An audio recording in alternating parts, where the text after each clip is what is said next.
Hello, 505. Hello, Riverfront Church. Today, I will be reading a poem that I read some years ago at annual conference called Because I Am Gray.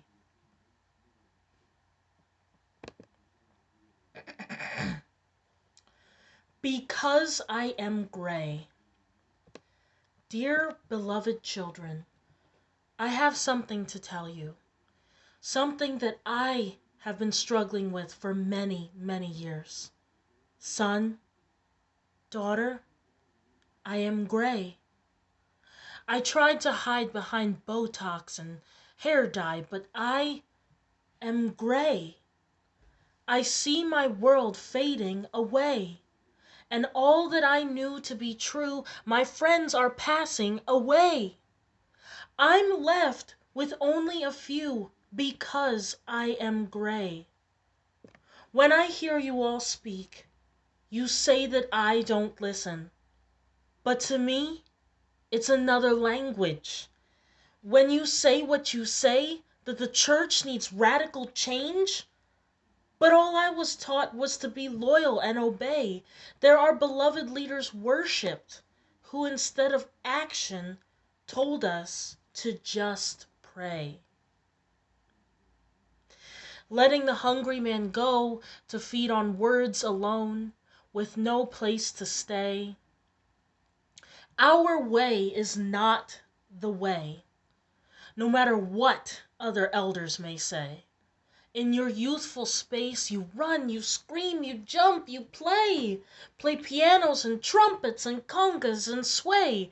But we do not move, as it's seen irreverent to display.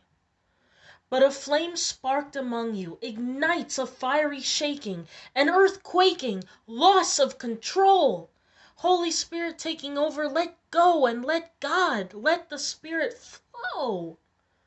Inside of me, the colors have already faded, and I fear I'm too jaded to change. All these colors I see bleeding and erased, silenced and chased out of our spiritual space, while looking at your weeping face crying, why am I cast out from the Maker's house? We douse the flames of the Holy Spirit with the ashes of the old. But I challenge you to be bold, because the flames of your youth cannot be blown out by the weakened breath of even the most devout hypocrites, fundamentalists, loyalists, and elitists. With patience and endurance, with motivation and ambition, with wisdom and guidance, these new colors will paint our sanctuary walls red, red with the blood of a forgiving, merciful, loving God. Not the gray that takes away the Holy Spirit.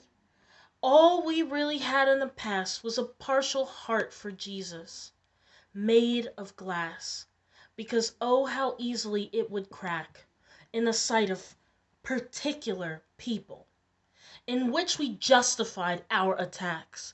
In the name of God, the grays would set ablaze and attempt to burn out all that was not the same. But God's kingdom is not made of a single flame. Flames come in many colors. We are breaking chains of the prejudices of others. There is no place in the sacred space for the discrimination of our brothers and our sisters who have a unique ability to lead. So why restrict them to the church pew seats? Push those doors open. Give that hungry homeless man something to eat. Open hearts, open minds, open doors, but you don't seem to care if I bleed? Am I the Samaritan you are trying not to see? I am gray, and I need to change, but before I fade, spark a fire in me. Let me feel all that you have to give, a generation's rage, the burn of a bleeding flame, because if we continue to abandon and reject our youth and hide them in the background with shame, then if they decide to leave the church that never welcomes them, then who is truly to blame?